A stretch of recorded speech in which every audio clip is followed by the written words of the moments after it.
Prendre ma plainte, je vais faire justice moi-même ici en dénonçant des faits très graves.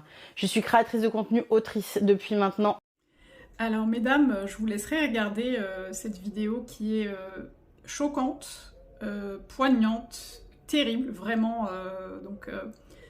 Cette créatrice de contenu qui a subi, je vous laisserai regarder des propos vraiment horribles, grossophobes de la part de deux personnes, donc un couple qui était censé lui faire son gâteau d'anniversaire. Enfin, ils lui ont fait son gâteau d'anniversaire, mais je pense que c'était censé se faire dans d'autres conditions que celle-ci. Donc elle explique la situation et elle dénonce ces faits graves. Moi, je vais faire un parallèle avec la relation amoureuse et avec le fait d'être avec des personnes, que ce soit des hommes ou des femmes. Je vais parler des hommes parce que j'accompagne principalement des femmes hétérosexuelles dans des relations hétérosexuelles, mais mon propos concerne tout le monde.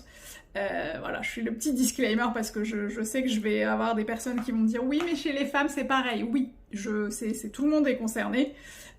Mesdames, lorsque vous datez des hommes qui commencent, je parle notamment des débuts de relation, qui commencent dès le début à avoir des propos problématiques, que ce soit des propos liés à la transphobie, à la grossophobie, à l'islamophobie, à la grossophobie, je crois que je l'ai dit, mais c'est pas grave, voilà, tout au sexisme, à la misogynie, au racisme, etc. Je pense qu'aujourd'hui, on est en 2025, on arrive quand même à les identifier, on sait quand même, au fond, ce que c'est, et quand même, vraiment, faites un effort. Faites attention, parce que ce sont des vrais red flags, des vrais... en fait, ça vous donne le mode d'emploi de comment pense la personne en face de vous, ça vous donne le mode d'emploi de comment cette personne pourrait éventuellement un jour vous traiter, si vous changez... je sais pas, si votre poids évolue, si votre physique évolue, si... whatever. En tout cas, ça donne en fait vraiment le mode d'emploi de comment cette personne déjà parle de une certaine catégorie de la population, comment cette personne se moque d'une certaine catégorie de la population et comment elle le fait devant vous.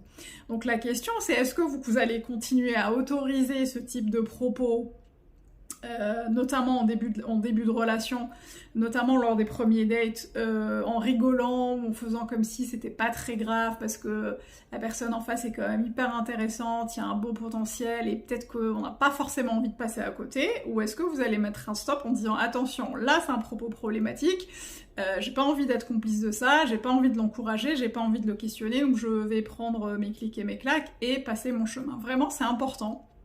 Parce que ce sont des choses très graves que moi-même je dénonce très souvent, sur lesquelles